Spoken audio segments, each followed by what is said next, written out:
নমস্কার, আবারও আপনাদের মাঝে ফিরে আসা আরও নতুন নতুন ভিডিও নিয়ে। তবে আজকে এসেছি অবশ্যই আলোচনা করব রাহু কেতুকে নিয়ে। আপনারা যাকে ভয় পেয়ে যান, ভাবেন রাহু কেতু আমার সব কিছু কেড়ে নেবে না তো, আমার জীবনের সর্বস্ব শেষ হয়ে যাবে না তো, আমার অর্থ নষ্ট হয়ে যাবে না তো, আমার বিজনেস উঠে যাবে না তো, আপনারা ভয় পান শনি দেবের পর রাহু কেতুকে। রাহু কেতু এমন একটা প্ল্যানেট যে আপনার জীবনে উজাড় করে দিতে পারে, এরকমও আপনার জীবনে আছে। কারণ এখনো জানতে হবে, আজকের আলোচনা করব সেটা হচ্ছে ধনুরাশি। ধনুরাশি আপনার তৃতীয় স্থানে অবস্থান করছে রাহু এবং নবম স্থানে অবস্থান করছে কেতু। তাহলে কেতু রাহু তার নিজস্ব কেতুর কোনো নিজস্ব আলো নেই এবং সে নিজস্ব কোনো ফল দেয় না, এটাও জানার বিষয় আছে। কারণ কেতু যে ঘরে যে অবস্থান করে যে প্ল্যানেট, সেই প্ল্যানেট অনুযায়ী ফল দেয় এবং সেই দশা অনুযায়ী ফল দেয় এবং যে নক্ষত্র অনুযায়ী সেই নক্ষত্রের ফল দিতে শুরু করে এবং সেই দশা অনুযায়ী দশা অন্তর্দশা দশা ফল দেবে। এটা কিন্তু সবসময় জানার ব্যাপার আছে, এটা জানতে হবে। মাথায় রাখবেন কেতু তার কিন্তু নবম স্থানে বসে আছে এবং রাহু বসে আছে তৃতীয় স্থানে। তাহলে তৃতীয় স্থান থেকে আমরা কি ধরি? পরাক্রম, ঝুঁকি, চেষ্টা এবং হাল না ছেড়ে দেওয়া। তাহলে এবং নবম স্থান থেকে আমরা পিতা, নবম স্থান থেকে আমরা ভাগ্য। তাহলে এই সময় কিন্তু কেউ আপনার ভাগ্য বদলাতে, আপনার ভাগ্য আপনি নিজে বদলাবেন। যদি আপনার মধ্যে চেষ্টা এবং আশা থাকে, ভরসা থাকে, অবশ্যই আপনি সফলতা পাবেন 2025 শেষের দিকে। কিন্তু মাথায় রাখবেন অবশ্যই ন্যাটাল চার্টটাই কিন্তু বিচার করে দেখতে হবে। কারণ আপনার ন্যাটাল চার্ট কি বলছে, রাহু কেতু কি অবস্থায়, কোনো পাপগ্রহ দৃষ্টি নেই তো, অশুভ অবস্থায়, নিচস্থ অবস্থায় বসে নাই তো।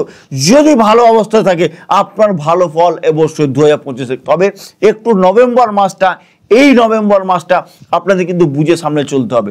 যদি বুঝে সামনে চলেন অবশ্যই 2025 আপনাদের কেউ নড়াতে পারবে না, আপনাকে অর্থ দিক থেকে কেউ হালাতে পারবে না, আপনাকে জীবনে সাকসেসের জায়গা কেউ আপনাকে পিছিয়ে আনতে পারবে না, আপনাকে বিজনেস হোক, কর্ম হোক, জীবনে ডেভেলপ। তবে হ্যাঁ, একটু বাবার সাথে ভালো ব্যবহার রাখবেন, একটু সমস্যা আসার সম্ভাবনা। যারা ট্রান্সপোর্টস ইম্পোর্টসের যারা বিজনেস করেন তাদের ক্ষেত্রে বলি, তারা লেগে যান, অবশ্যই আপনার জীবনে অবশ্যই ডেভেলপ হবে। এই বছরটা বলতে চাইছে যে ধনুরাশির ক্ষেত্রে যে আপনারা এবছর প্রাণ দিয়ে চেষ্টা করে যান, হাল ছাড়বেন না, হাল ছাড়লে হবে না, চেষ্টা করে যান, সফলতা আপনাকে পিছনে, সফলতা আপনার পেছনে দৌড়বে। এটা মণিভাস্কর আপনাদের চ্যালেঞ্জ দিয়ে দিল। তবে নিজের লোকের সাথে একটু সমস্যা হওয়ার সম্ভাবনা, একটু এখানে দুশ্চিন্তার ভাঁজ ফেলছে। নিজের কোনো লোকের সাথে একটু দেখবেন মতের অমিল, একটু পারিবারিক অশান্তি এর মধ্যে কিন্তু ভোগান্তির সম্ভাবনা এখানে দেখাচ্ছে। এবং দেখুন যেটা হচ্ছে, হয়তো আপনি চিন্তা করবেন যে আমি এই কাজটা ঝুঁকি রিস্ক নেবো কিনা, এটা করলে আমার ক্ষেত্রে ঠিক হবে কিনা। আমি বলতে পারি অবশ্যই ন্যাটাল চার্টটা একবার বিচার করে নিয়ে আপনি নেগে পড়ুন, আপনার জীবনে সফলতা অবশ্যই আসবে। বিজনেস, যারা মনে করছেন যে বিজনেসটা খুলবো, এত টাকা ঢালবো বিজনেসের জন্য, যদি লস হয়, আমি বলছি বিজনেসের জন্য সফলতা, সাকসেস আপনি পাবেন। এবং আপনাদের ভ্রমণ হওয়ার সম্ভাবনা, ছোটোখাটো ভ্রমণ হতে পারে এবং দেখবেন চাকরির জন্য আপনাদের বাইরে যেতে হতে পারে।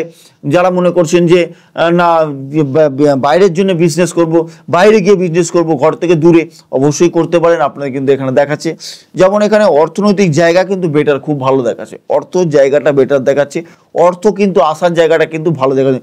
অর্থ হঠাৎ করে দেখবেন আপনার জীবনে, আপনি ভাবেননি যে এই অর্থটা আমি এটা করলে এটা আমার জীবনে আসতে পারে, হঠাৎ করে দেখবেন হয়তো আপনি কারোর থেকে টাকা বা অর্থ আপনার যোগে দিয়েছিলেন, সে হয়তো আজ আপনাকে এসে নিজেই বলবেন দাদা আপনার এই টাকাটা বাকি ছিল, এটা আপনি নিয়ে যান। এরকমও কিন্তু হওয়ার সম্ভাবনা।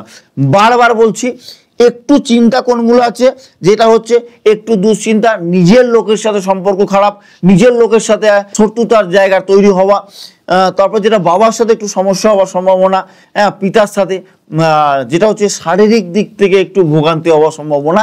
এখানে দেখবেন সবসময় টুকিটাকি রোগ যেন লেগেই আছে, যার জন্য আপনার সব কিছু দিক থেকে ভেঙে পড়ছেন, যেমন বিজনেস হোক, অর্থ হোক বা চাকরি হোক, যে কোনো দিক থেকে যেন আপনি পিছিয়ে পড়ছেন।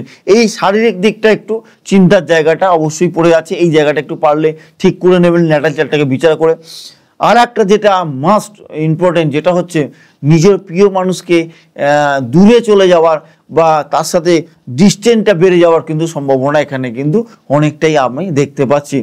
আর একটা যেটা আমি দেখতে পাচ্ছি সেটা যথেষ্ট খারাপ বলতে পারেন, যেটা হচ্ছে অর্থর লোন নিলে ভোগান্তি সেখানেই যে একটু দেরিতে লেটে পাওয়ার সম্ভাবনা, একটু বুঝে শুনে টাকাটা দিলেই হবে, কোনো প্রবলেম নেই। তবে আর একটা যেটা আমি মারাত্মক যেটা বারবার বলছি, যেটা হচ্ছে শারীরিক দিনের সমস্যার জন্য কিন্তু অনেকটা পিছিয়ে যেতে পারেন। এই জায়গাটা একটু ঠিকঠাক রাখুন, আপনার একদম সলিড যাবে, এটুকুনি বলতে পারি, একদম ভালো যাবে, কেউ আটকাতে পারবে না।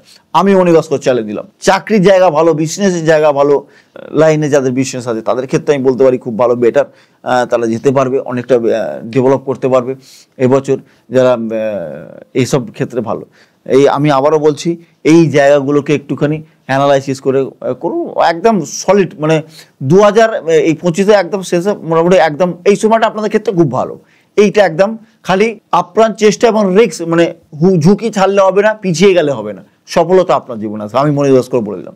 যদি মনে হয় আমার এই ভিডিওটা ভালো লেগে থাকে, অবশ্যই কমেন্ট করবেন আপনার কি রাশি, আপনার কি অবস্থায় আছেন, কি যাচ্ছে, অবশ্যই কমেন্টে আমার জানাবেন। আমি অবশ্যই আলোচনা করবো এইসব নিয়ে, অবশ্যই আপনাদের বলে দেবো। তো আজ এখানে শেষ করি। ভালো লাগলে অবশ্যই কমেন্ট, লাইক, শেয়ার করতে ভুলবেন না, সাবস্ক্রাইব করতে ভুলবেন না। শেষ করছি এখানে। ভালো থাকুন, সুস্থ থাকুন, নমস্কার।